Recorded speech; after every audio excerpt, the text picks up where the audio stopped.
Hello friends, welcome back to John channel Don Force academy the trust. उम्मीद है कि आप सभी अच्छे से होंगे। आज डेट है 27 अगस्त 2023 और आज की वीडियो में हम नेक्स्ट वीक करेंसी पेयर्स को एनालाइज करेंगे और देखेंगे कि कौन से पेयर्स हमें नेक्स्ट वीक में अपॉर्चुनिटीज दे रहे हैं, जिनको अवेल करके हम मार्केट से एक अच्छा गेन जो है वो हासिल कर सकते हैं। आप भाइयों से मेरी रिक्वेस्ट है कि वीडियो को शुरू से लेकर एंड तक आपने लाजमी देखना है, ताकि जो भी एनालिसिस मैं आपको बताऊं वो आपको अच्छे से समझ में आ सके। गोल्ड का एनालिसिस अपलोड हो चुका है कल का। आप अगर गोल्ड लवर्स हैं तो ये वीडियो आपके लिए है। तो आप जस्ट यहाँ पे मैंने गोल्ड का एनालिसिस दिया, ठीक है। तो आप यहाँ पे गोल्ड का एनालिसिस जो है वो देख सकते हैं। इस वीडियो में जस्ट आपको करेंसी पेयर्स के ऊपर मैं अपना एनालिसिस जो है वो देने जा रहा हूँ। तो उम्मीद है कि आपको एनालिसिस जो है वो पसंद ज़रूर आएंगे, और अगर पसंद आए तो काइंडली वीडियो को लाइक करें, अपने दोस्तों के साथ शेयर भी करें, और अगर आप पहली बार मेरे चैनल पे आए तो चैनल को सब्सक्राइब भी ज़रूर कर लीजिएगा।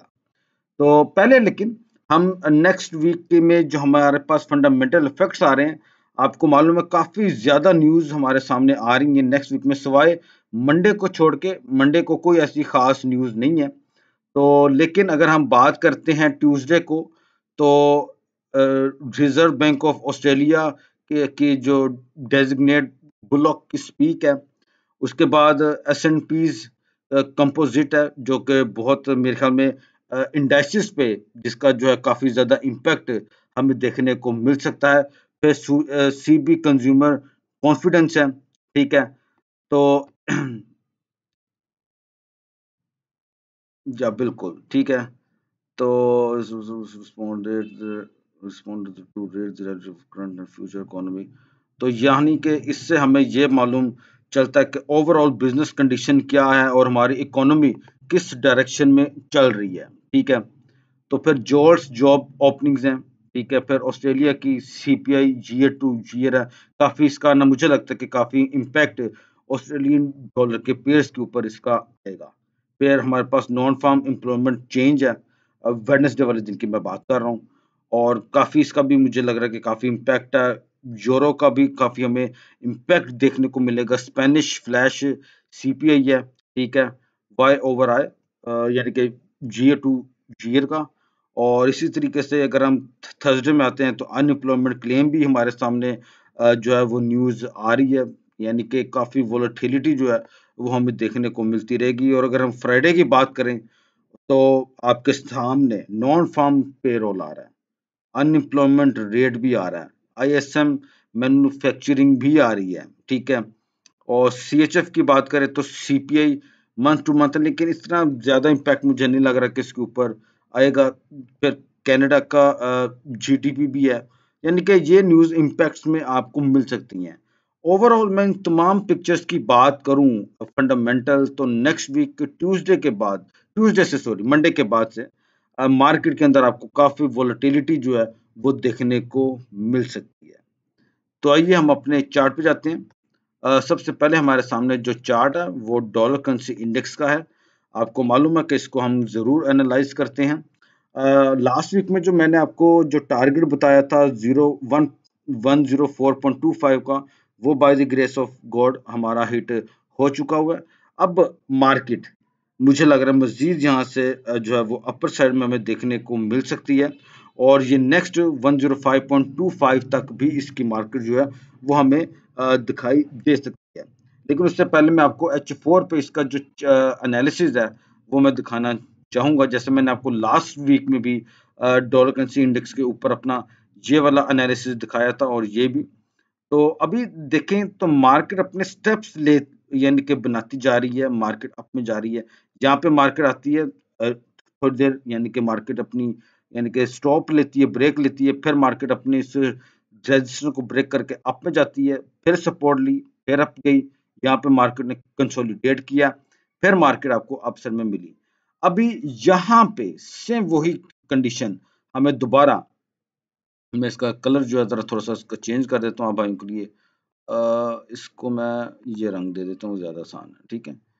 तो यहाँ पे आप देखें मार्केट दोबारा से अपनी सपोर्ट ले रही है।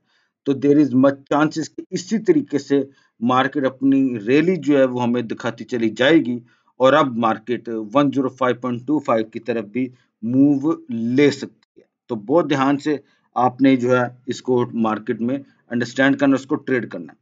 अब हम करेंसी पेयर्स की तरफ चलते हैं। करेंसी पेयर्स की तरफ जाएं तो हमारे बाकी चलिए मैं इसको ये एनालिसिस में आपको H4 पर ही दिखाता हूँ, इसका पाउंड यूएसडी का। तो यहाँ पे आप देखें कि मार्केट ने अपनी इस ट्रेंड लाइन को बहुत ही स्ट्रांगली जो है वो ब्रेक किया, डाउन साइड में आई, देन मार्केट अगेन अप में गई, यानी कि ये जो था एक फेक ब्रेकआउट बना एंड दोबारा मार्केट फॉल हो गई और दोबारा से ये फेक ब्रेकआउट बन गया। अब मार्केट ने ये जो इसकी जो सपोर्ट थी, ये आपके सामने मैं इसको ड्रॉ करता हूं, ये देखें मार्केट ने इसको ब्रेक किया स्ट्रांगली एंड देन मार्केट ने इसी जोन से अपनी दोबारा से रिजेक्शन भी कर दी। मतलब कि मार्केट का ट्रेंड ज्यादातर हमें डाउन साइड में दिखाई दे रहा, ना के बाय में। एन मुमकिन है कि मार्केट दोबारा से बुल में जाए, जहां तक जाए और अपनी रिजेक्शन करे एंड अगेन फॉलिंग की तरफ मूव ले जाए, या तो मुमकिन ये भी है कि मार्केट यहीं से ही फॉलिंग की तरफ मूव ले सकती है। पहला आपका जो पॉसिबल डाउन है वो 1.2500 एंड देन 1.2375 हो सकता है। लेकिन जब भी आपने पाउंड यूएसडी, यूरो यूएसडी को ट्रेड करना है तो आपका मेन फोकस जो है वो आपका डॉलर करेंसी इंडेक्स के ऊपर होना चाहिए। ऐसे में आपने उसको एनालाइज करना है, ठीक है। अगर आपने उसको सही तरीके से जज कर लिया तो आप फिर इनको भी आसानी पर ट्रेड कर पाएंगे। आगे बात कर लेते हैं हम यूरो यूएसडी की। यूरो यूएसडी की अगर बात करें तो लास्ट वीक मैंने आपको ये एक बेस्ट सेलिंग जोन बताया था, आप मेरी वीडियो को दोबारा भी देख सकते हैं। मार्केट एग्जैक्टली उसी जोन से फॉल हुई। अब मार्केट मुसलसल जो है वो डाउन साइड में फॉल करती चली जा रही है। ये वाला जो जोन है ये एक मार्केट के लिए बहुत ही स्ट्रॉन्ग सपोर्ट के तौर पे काम कर रहा था। मार्केट ने इसको ब्रेक किया, फेक ब्रेकआउट दिया, देन अगेन फिर एक फेक ब्रेकआउट मिला और अगेन मार्केट ने इस जोन से अपनी रिजेक्शन जो है वो दी है। देयर इज मच चांसेस कि यूरो यूएसडी मुसलसल आपको डाउन साइड में नेक्स्ट वीक देखने को मिल सकता है। पहला हमारा जो टारगेट था for the next week, sorry for the previous week, वो था 1.0810 जो कि हिट हो चुका है। अब 1.0740 एंड देन 1.0690 हो सकता है फॉर द नेक्स्ट वीक, ठीक है। चलें आगे चलते हैं। लेकिन मैंने आपको बता दिया कि आपने जब इनको ट्रेड करना है तो आपका सबसे ज्यादा जो ध्यान है वो डॉलर करेंसी इंडेक्स के ऊपर होना चाहिए। असल में आपने उसको सही तरीके से एनालाइज करना है। ऑस्ट्रेलियन डॉलर यूएसडी की बात करें तो मैं इसको सेल में ही देख रहा हूं, मैं इसको बाय में नहीं देख रहा। यहां से मार्केट ने अपनी रिजेक्शन जो है वो की है और थर्सडे और फ्राइडे को इसकी मार्केट सेल में रही है। और आई बिलीव के, मुझे लगता है, बिलीव की बात मैं नहीं कह सकता क्योंकि ये मार्केट है, इसके अंदर फंडामेंटल इफेक्ट्स भी आते हैं। और आपको मालूम है कि ऑस्ट्रेलिया की भी न्यूज आ रही है, हर कंट्री की न्यूज नेक्स्ट वीक में आ रही है और मार्केट के अंदर हमें वॉलेटिलिटी काफी देखने को मिल सकती है। तो मुझे लगता है कि इसकी मार्केट अभी फॉलिंग की तरफ जाएगी टू 0.6295। लेकिन जब मैंने इसको ट्रेड करना है तो मैंने डॉलर करेंसी इंडेक्स को इग्नोर नहीं करना। आगे बात कर लेते हैं यूएसडी जैपनीज जेन। यूएसडी जैपनीज जेन मैं आपको लास्ट 3-4 मंथ से बल्कि शायद बता रहा हूँ, ऐसे कुछ हो गया, यानी कि मैं इसको बाय में देख रहा हूँ, ठीक है। जापान को मैं सेल में देख रहा हूँ। उससे रिलेटेड जितने भी पेयर्स हैं, यानी कि यूएसडी जेन है, पाउंड जेन है, ऑस्ट्रेलियन डॉलर जेन है, सीएचएफ जेन है, ठीक है, यूरो जेन है, मैं इनको बाय में देख रहा हूँ। अभी आप देखें तो मार्केट जिग जैग बनाते हुए अपसर में मूव ले रही है। अब ये टारगेट मैंने किस तरह से निकाला है, इस पे भी मैं जरा थोड़ा सा आपको बताता जाऊं। ये बहुत जबरदस्त इसके साथ मैच में आया, ये देखें, यानी कि अच्छा जा रहा है, यानी कि ठीक है।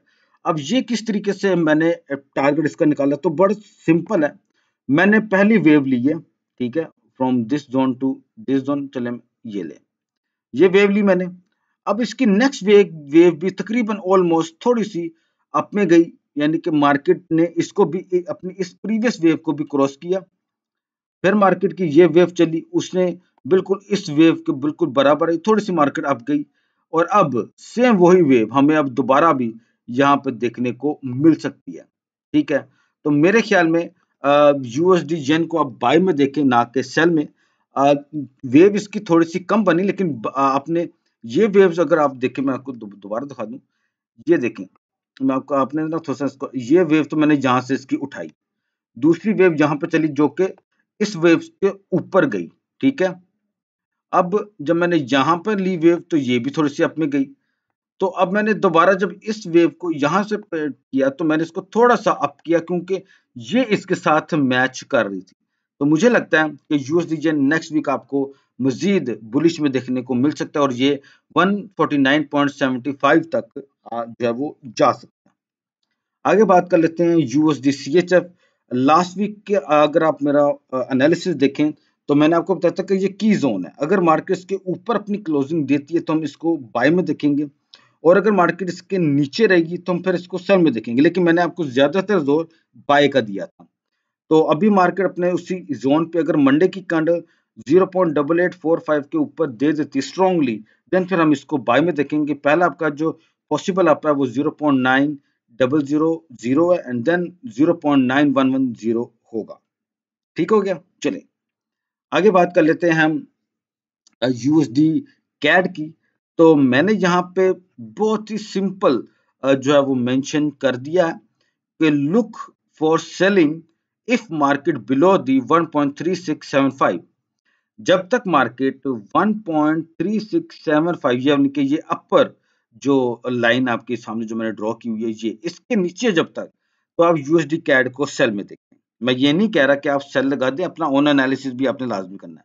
लेकिन अगर market look for buying if market close above 1.3685, अगर मार्केट अपनी क्लोजिंग 1.3685 के ऊपर दे देती है यानी कि इसको क्रॉस करके अपनी क्लोजिंग ऊपर देती है, तो आप इसके ऊपर फिर बाय की अपॉर्चुनिटी को देख सकते हैं for the next possible up 1.3825 के लिए, 1.3825 के लिए। ओके, बहुत सिंपल एनालिसिस है।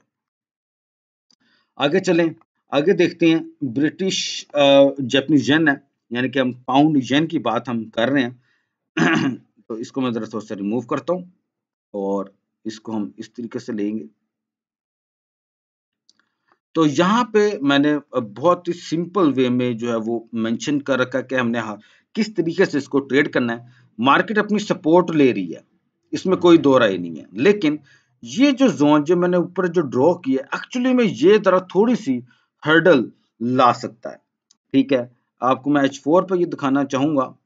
तो यहाँ पे आप देखें कि ये एक बहुत ही स्ट्रॉन्ग जो है वो रेजिस्टेंस बनी हुई है जो पहले एज ए सपोर्ट काम कर रही थी। ये जोन जो है, क्योंकि मार्केट जब फॉल हुई तो मार्केट ने इसी जोन से अपनी रिजेक्शन की थी, अब दोबारा मार्केट इसी जोन से अपनी सपोर्ट भी ले रही है। या तो मार्केट इस तरीके से फॉलिंग में आ जाएगी या तो मार्केट इसको क्रॉस करके मजीद अप में जो है वो मूव ले सकती है। ठीक हो गया, मैंने मेंशन किया है कि इफ मार्केट क्लोज बिलो 183.10 या आप कह लें कि 183.00, देन लुक फॉर सेलिंग। ठीक हो गया, पॉसिबल डाउन पहला आपका 180.70 एंड देन 178.60 हो सकता है, लेकिन क्योंकि हमें लगता है कि जापान के हालात अच्छे नहीं है, तो मतलब कि पाउंड येन जो है वो आपको स्ट्रॉन्ग होता हुआ जो है वो दिखाई दे सकता है। ठीक है, एंड देन 190.00 आपका नेक्स्ट पॉसिबल अप जो है वो हो सकता है। तो इसकी वेव भी तकरीबन ऐसे ही मेरी बनी हुई है, ये मैं आपको दिखा दूं, ये देखें बिल्कुल इसी तरीके से, और ये फिर मैंने इस तरीके से इसको ड्रॉ किया। तो ये आपको समझ में आया होगा कि ये वेव मैंने यहाँ पे जो है वो डेवलप की है। क्योंकि अगर आप देखें तो मैं इसको जरा थोड़ा सा जूम इन करता हूँ ताकि भाइयों के लिए मैं इसको मैं ड्रॉ कर दूं। ये देखें इस तरीके से, यार सॉरी ऐसे में कभी कभी माउस जो है ना वो तंग करता है। ये देखें, ये बना, मार्केट ने ये अपना हाई लिया, फिर मार्केट ने अपना हायर लो लगाया, फिर मार्केट अप में गई, फिर ये लगा, एंड देन अब मार्केट जो है वो आपको इस तरीके से बुलिश में देखने को मिल सकती है। तो ये अब आप जो है आपको अंडरस्टैंड हो गए होंगे कि ये हमने वेव एनालिसिस जहाँ पे इसका किया है। आगे हम बात कर लेते हैं यूरो येन की। यूरो येन मुझे बुलिश लग रहा है, लेकिन आपने ये भी देखना है कि यूरोप के क्या हालात जा रहे हैं। अगर तो मंडे की कैंडल इसकी बाय की बन जाती है तो वेल एंड गुड है, आप इसके ऊपर बाय की पोजीशन को ले सकते हैं। मैं ये नहीं कह रहा कि आप ले लें, आपने अपना ओन एनालिसिस भी लाजमी करना है। ट्रेड एट जो ओन इसका योर प्रॉफिट है योर लॉस है। पहला जो पॉसिबल अप है वो मुझे 161.00 ही लग रहा है। तो मेरे ख्याल में ये नेक्स्ट वीक में आपका ये वाला जो टारगेट है वो हिट हो जाएगा, क्योंकि जब जब मार्केट फॉल करती है तो फिर मार्केट एक अच्छा बुल रन जो है वो अपना दिखाती है। तो मुझे लग रहा है कि मार्केट यहाँ पे काफी दिनों से फंसी हुई है, तो ये अब अपना बुल रन जो है वो लेगी। आगे बात कर लेते हैं कैड येन की। मेरे यहाँ पे लाइट नहीं है तो शायद अभी मेरी वीडियो क्लोज्ड हो जाए, तो आपने यहाँ तक की अपनी जो एनालिसिस है उसको आपने देख लेना, ठीक है। तो कैड येन देखें तो अभी इसकी मार्केट मुझे बुल रन में लग रही, क्योंकि मार्केट ने सपोर्ट भी ली है। तो आई बिलीव कि इसकी मार्केट मुसलसल आपको बाय में देखने को मिल सकती है। चलें, थैंक यू सो मच। यहाँ पे ज़रा थोड़ा-सा इलेक्ट्रिसिटी का मसला है, तो बाकी भी एनालिसिस हम हमारे ऐसे ही हैं, यानी कि अभी ऑस्ट्रेलियन डॉलर येन की मैं बात कर रहा हूँ, उसके बाद हमारा सीएचएफ येन है, यानी कि इनको मैं बाय में देख रहा हूँ। फिर ऑस्ट्रेलियन डॉलर सीएचएफ है, इसको मैं ज़रा सेल में देख रहा हूँ, लेकिन अनफॉर्चुनेटली अभी जो मेरी रिकॉर्डिंग है, वो तो हो रही है, लेकिन मेरे पास इंटरनेट की एक्सेस अभी मेरे पास नहीं आ रही। तो आप भाइयों से माज़रत है। लेकिन मैंने आपको बता दिया कि ऑस्ट्रेलियन डॉलर सीएचएफ को मैं सेल में देख रहा हूँ, सीएचएफ जापानीज येन को मैं बाय में देख रहा हूँ, और ऑस्ट्रेलियन डॉलर येन को भी मैं बाय में देख रहा हूँ, और कैड येन को भी। ठीक हो गया। Thank you so much for watching my analysis on currency pairs. और जो भाई मेरे साथ काम करने के ख्वाहिशमंद है, आपकी स्क्रीन पे मेरा व्हाट्सएप का नंबर आ रहा है, आप मेरे से वहां पे रब्ता कर सकते हैं। टर्म्स एंड कंडीशन अप्लाई होंगी, आपको मैं अपने वीआईपी ग्रुप में ऐड कर लूंगा। ठीक है, चलें, thank you so much for watching my analysis. God bless you all. Allah Hafiz.